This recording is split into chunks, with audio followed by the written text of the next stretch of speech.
Something that I realized is that we are very intolerant of one another. And we talk about humans being flawed. And quite frankly, I don't even think that we say that anymore, right? Like there used to be this fundamental understanding that human beings were mishaps, right? And today, I don't really find that being a commonality anymore. We don't really extend that same grace. And I do think, in part, right, with social engineering, with us being online, right, and our communication being more digitized, right, people come online and they say things that they wouldn't actually say in real life. People will have a partner that they love and they understand this person. They know this person's history. They know where this person comes from. They know the ins and outs of, this particular person, what they're working through, where they've been, where they're going, right? They know this person in real time, day to day, but they'll come online and they will hear something that's almost like what we call in the Bible is like itching ears, right? And it's like there's something that sounds good. Maybe this person is beautiful who's communicating it. Maybe they have a lot of followers. Maybe they make this type of content, right? That's very niche, that's very relational oriented. And they make this type of content and they come online and they share their thoughts. And so this person has sort of like built this credibility of being a relationship expert, even if we don't know this person in real life, right? But there's something about repetition. There's something about our digital spaces and our parasocial relationships, right? That create this sort of like proxy around us, even if we've never met these people in real life. We don't actually know these people, but we've grown very fond of their online presence. And it's started to have genuine meaning for us in our real lives. And so, one of the things that I just kind of noticed with a lot of people today is there really is this lack of regard for humanity. And I think me personally, I've grown to have a disdain for the lack of empathy and the lack of desire to understand one another, right? I've grown to have a disdain for our intolerance of other human beings, especially in regards to our relationships, right? We're constantly talking, oh, relationships are suffering, people aren't committing, blah, blah, blah, but we're failing to understand like what is really going on there, right? Human beings are still mishaps. Just because we have AI and we have people who come online and they write scripts and they create content and they know how to respond to a stranger in a very perfect way, right? Human beings are not like that.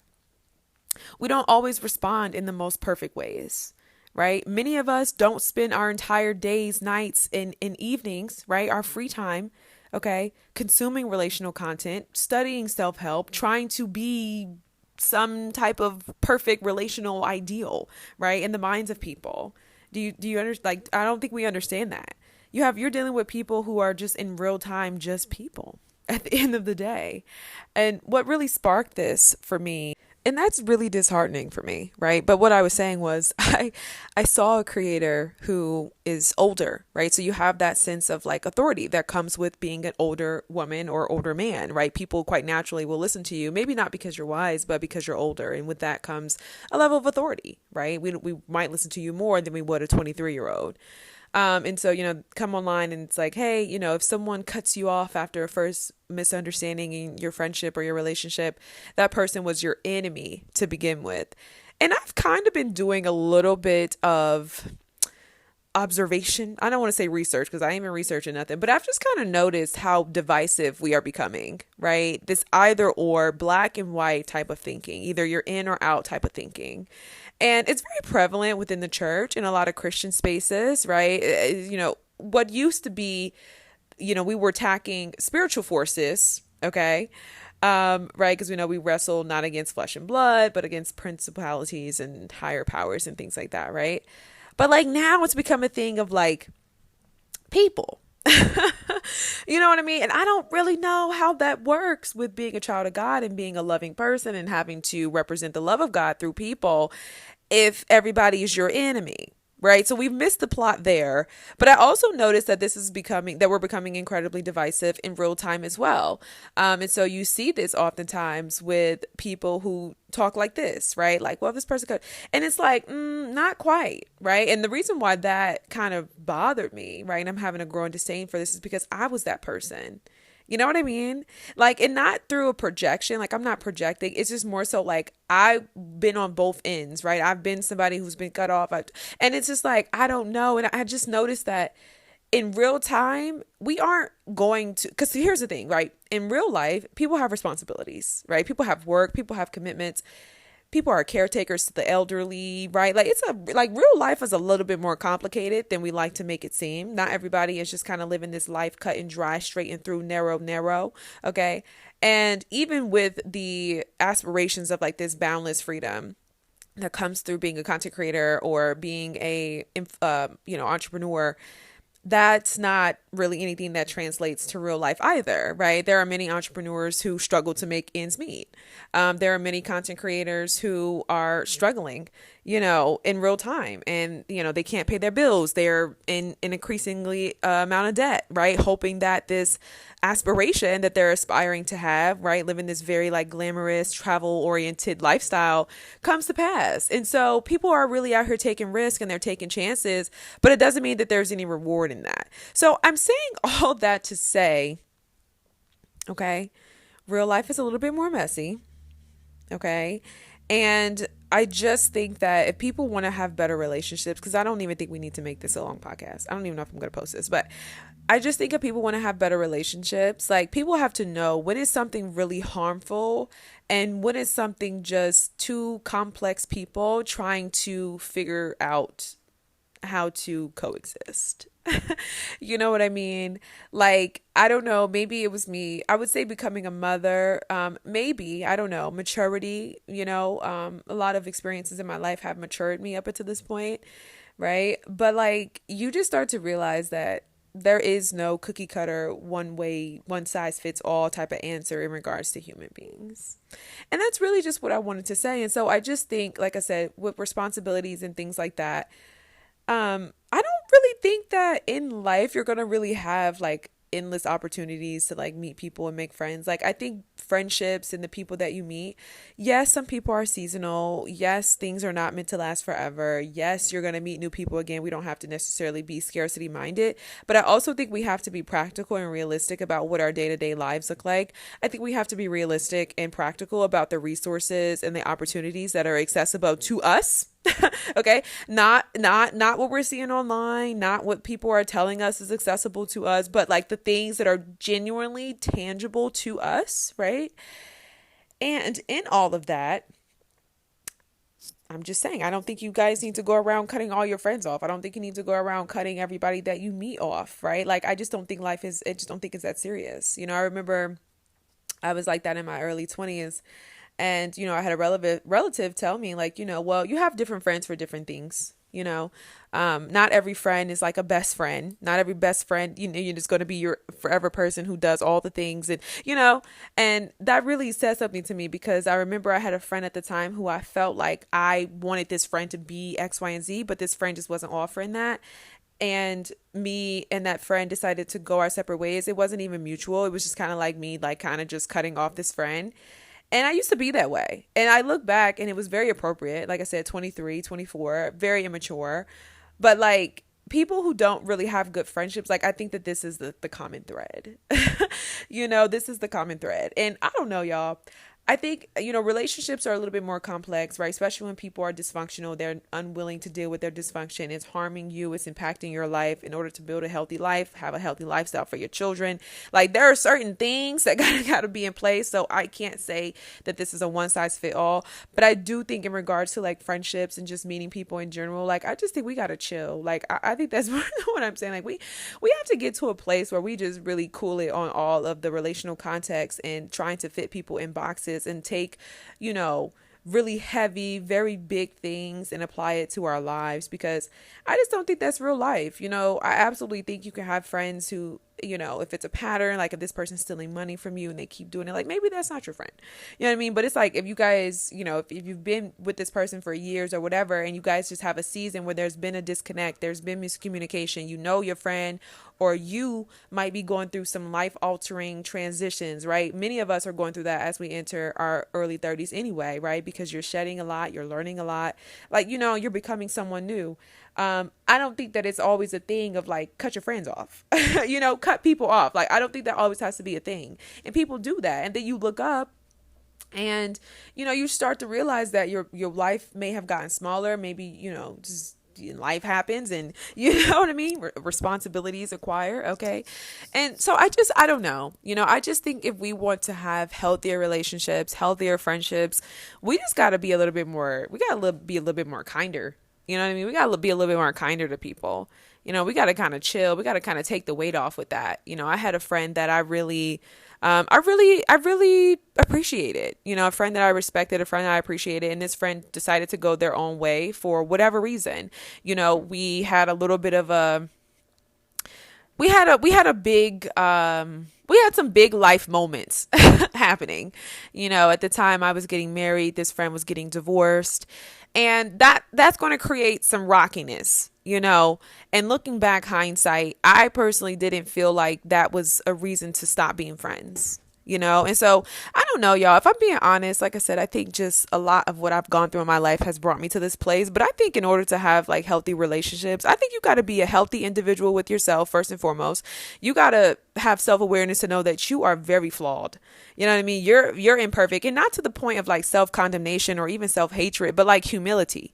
You know what I mean? Don't carry yourself with this thing of like, you're always right. Cause no, sometimes you be dead wrong. You know what I mean? And you don't be making sense. Like, I know we be online, we be having our platforms, we get our source of validation from our friends and people who think like us. But I'm telling you right now, you don't always be making sense. Some of the stuff you do is really dumb. Some of the stuff you do is from trauma. Some of the stuff you do is based in jealousy. Some of the stuff you do is not always, oriented around having the right heart towards people. Okay. And you need to know that, right? You need to know that. You need to carry yourself with that type of humility. And I think your relationships would improve. I really do believe that. I think your relationships would improve. I think your sense of happiness and fulfillment would improve. You know what I mean? Because there's just nobody on this earth that's always going to get it right except for Jesus Christ. That's why we're pressing towards the mark. You know what I mean? You're not even getting it right. You're failing. There has been many times that you've failed people. Nobody ever wants to get online to talk about that.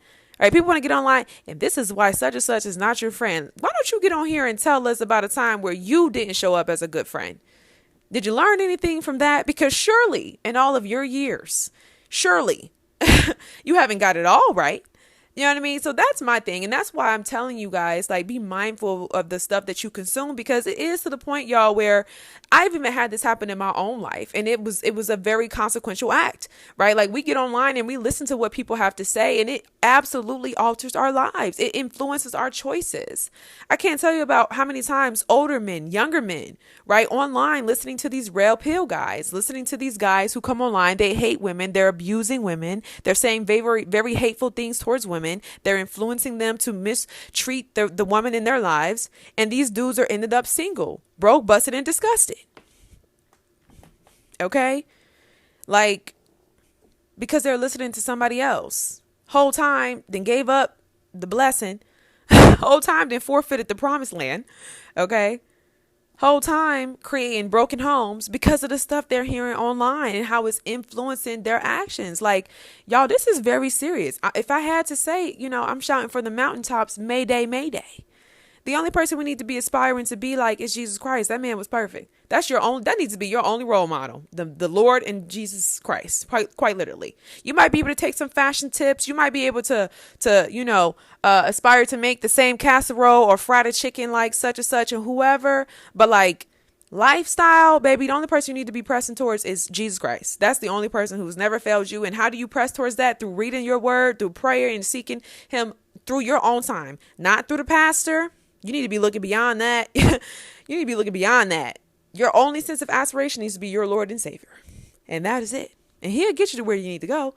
So with that being said, don't look up to me. Don't look up to nobody. Look up to God. God is the only one of perfect character. Humans are going to fail you. But that doesn't mean that you throw them away. That doesn't mean that you get rid of people that are in your life because they hurt you or because they make a mistake. I'm not talking about abuse, but I want to be real with you. Not everybody is being abused.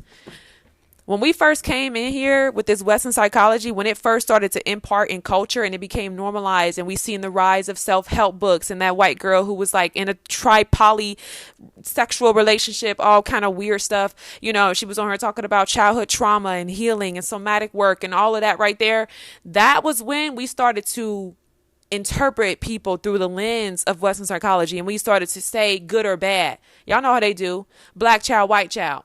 You know what I mean? That type of dichotomous type of thinking, right? That lack of empathy, that lack of humanity that exists in the middle, right? That comes from seeing the worst of people, seeing the best of people. See, African American people historically, right? We got to see the worst and the best of people. We were taking care of white children, dealing with these different things, dealing with, you know what I mean? Seeing people in the community, dealing with, veterans who came home from the war, who was outside of the GI Bill. Like, we seen it all. Do you see what I'm saying? So I just think that type of cultural conditioning, that type of exposure is actually going to make for a very full and well-rounded person, right? We've seen what takes place within our communities. You talk about gun violence. We've also been on both sides of the gun, right? Like, so it's like that type of thinking right there helps you see people in the full humanity, right? If you've never really had that, then it's easy for you to say good or bad, black or white, right? Oh, this person went to Oxford. They're worthy. This person went to community college. They're not worthy. That's not valid. Do you see what I'm saying? So that's when we talk about white supremacy. We talk about a paradigm that is very prevalent, that exists and pervades our media and pervades how we see one another. And it's becoming very, very,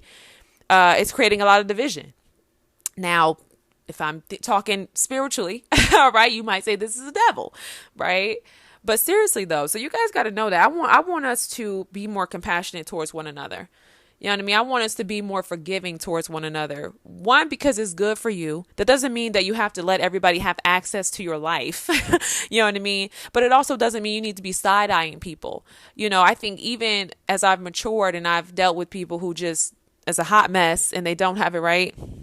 And so basically what I'm saying is I've grown to learn to have compassion for people. I can see this person who has their issues, especially when I know them, right? When it's a family member, when it's somebody that I really know, and I'm like, this person is hot mess. But I also know, there's wisdom in not always responding to certain things, right? Like if someone's being petty. And there's something about, I believe, the spirit of conviction that will get with people, right? It's kind of like if you're beating up on somebody every day, they never respond. When you give that no energy, you have to sit with yourself. You know what I mean? You'd be like, why did I say that? Why did I do that? So it's not a matter of, being a pushover or allowing anybody to be in your life. But I do think we have grown to be very fearful of one another. I think we've grown to be very fearful of human beings. And I think in order to be in any relationship, right, friendship or whatever, there's an element of risk. I think we've become very risk averse if it isn't about money, if it isn't about capitalism, right? You'll take your 401k and put it in crypto. You'll take the job that's way, way out the way and take your kids or whatever, right? But you won't actually enter into friendships and relationships with people because you're so afraid of being hurt. And when you think about that level of hurt that we're so afraid of, which is really just mistakes, which is really just miscommunication, what exactly are you so afraid of? You know what I mean? Have we become so have we become so feeble, right? So feeble-minded? I think so, right? Because we're no longer having experiences that sort of build this sense of resilience, right? And when you're no longer having experiences that build resilience, then you're not going to really be able to bounce back from things. And so that's really another concern as well, right? To be in a relationship with someone, you have to be able to endure good times and bad, right? Like my relationship with Christ. I have to be able to still love God even when it's a mess out here. You know what I mean? I don't understand it. It ain't making no sense, right? But am I going to give up on my friend who's always been there for me? Am I going to give up for the one who, laid down his life and died for me, right? And if I'm not speaking too spiritual, too Bible, all right, am I going to give up on the one who was there when nobody wasn't? How you going to turn your back on your friend like that? All because what? Now in this season, they're not showing up or like you want, or it ain't making any sense, or it's not perfect. How you going to do that to the person who was always there for you? You see what I'm saying? So that's my relationship with Christ. But I also feel like just in real time, that's how we do one another. How you going to give up on the person who gave you a chance when nobody else gave you a chance? How you going to turn your back on the person who was willing to love you when nobody else loved you? Nobody else been in that fire with you. So, anyway, I get passionate about that, but I think really the failing of our relationships, the lack of community in real time is really just due to a lack of character. I've seen a lot of people talking about like black community events and how we do things creatively, and it's like a lot of ego and there's a lot of cliques involved and it's not really networking. And that's because, it takes a level of humility, right? When you've always had friends, when you've always kind of, or when you think highly of yourself in the sense that you may think you're better than other people, you may feel like you're flawless, you know what I mean? Whatever type of ego trip, narcissistic thing that is very, that's baking within our society today because of our social engineering and our relationship with social media, you're not going to show up like you want friends. You're not going to show up like you need friends, right? So you are going to be cliquey. You are going to be a little like, I don't know. I don't really want to talk to people. Like you're going to show up very different versus if you've been what it is to be lonely, right? The Bible says if you want friends, show yourself to be friendly. You know what I mean? So if you're showing up and your intentions of, everything you did today was to show up and get people to like your outfit or feel like you're the best or whatever, get people to support your business, then that's what you're going to naturally reap, right? It's the intention, it's the energy, everything that you're carrying does not get friendly, right? Versus if you show up and you're like, hey, I'm going to go to this event, I want to make friends, you're going to show up very differently. But again, a lot of this is really due to fear. Right? A lot of this is due to fear. We have to really start addressing this, right? I don't want to take it back to fearing the black body. I don't really know if, historical events are related to this particular time, and the way we relate to one another. But I think there's a lot of fear there. It could be fear of rejection, could be low self-esteem. I don't know, but anyway. So anyway, those are just my thoughts. I know this was a little botched. I've been taking breaks. Sorry, I'm doing something. Y'all know one thing about it I'm going to create because that's just what I love to do. That was cringe. But so anyway, I'm going to wrap up here. But I just wanted to say that, like, show yourself friendly. Understand that your faults and flaws, carry that. Maybe low self-esteem is not the worst thing, right? Maybe it's not even low self-esteem, right? It's the difference between having low self-esteem. Low self-esteem is your lack of ability to believe in yourself, right? To get things done, to do things, right? You build self-esteem by doing things, right? You're like, oh, I'm capable, I'm confident, I can do these things, right? Because you have a track record that proves to yourself that you can do those things. But maybe we need to get back to lowliness and we need to get back to humility, because those are going to be the things that are going to actually allow for a good relationship. And so, you hear about it a lot. People joke about it. But the truth is, when everybody's in relationship thinking that they're God and that they are the one to be worshipped, and that they're the perfect one or that whatever, then relationships are going to suffer. So I think really what you have is a lack of humility. And that's just real. And so let's get back to that. Peace.